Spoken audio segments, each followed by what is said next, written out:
La défaite des éléphants 4-0 contre la Guinée équatoriale a fait beaucoup jaser la foule, la toile et plusieurs personnes. Sur cela, après plusieurs enquêtes, certains ont réussi à dire qu'il s'agissait en fait d'une vieille, qu'on surnomme la vieille d'Akradio. Cette vieille serait supposée être complice vis-à-vis de la défaite qu'a enduré la Côte d'Ivoire, parce que, soi-disant, elle avalait les buts en sorcellerie. Nous allons retracer rapidement l'histoire et essayer de savoir si c'est vraiment un mythe ou une réalité. C'est parti. Lundi 22 janvier 2024, une date qui restera dans les archives où les éléphants se sont fait humilier par la Guinée équatoriale lors d'une défaite de 4-0. Triste mais très pensif, les Ivoiriens essaient de trouver la faille car affirment-ils. C'est pas ça qui à remettre en question. Je pense que ce qu'il faut remettre en question aujourd'hui, c'est l'engagement. Dans cette réflexion poussée, une piste apparaît au devant de tous. Ce sera donc une vieille femme qui, ayant usé de pratiques occultes, a avalé tous les buts ivoiriens, qui devait quant à eux remporter le match en s'imposant de 3-0, selon les dits de la vieille sorcière. Mais, qu'en est-il réellement? Dans une localité du sud de la Côte d'Ivoire, appartenant au département de Dabou dans la région des Grands Ponts, se situe un chef-lieu de commune, nommé Akradio.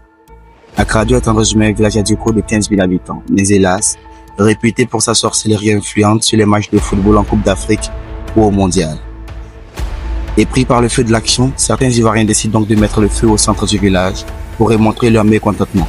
Sous pression, la vieille d'Akradio décide de se repentir de ses actes et lance un communiqué à tous les Ivoiriens. Population d'Akradio, recommandons avec la dernière énergie aux Smith, reconnaissant avoir joué contre la Côte d'Ivoire, de prendre toutes ces dispositions pour remettre les choses en leur place, en faisant qualifier les éléphants pour le 8e de finale, puis remporter la coupe, la CAN 2024.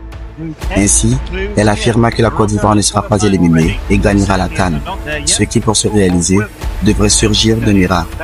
Mais, même pas une semaine après, la Côte d'Ivoire s'est miraculeusement qualifiée pour les 8e, et la surprise d'entre toutes, c'est qu'elle a sorti le Sénégal pour en favori de la compétition en se qualifiant également pour le quart. Comme une coïncidence, les dits de la vieille d'Akradio ne font que s'aligner. Sur cette analyse, une seule question me vient à l'esprit.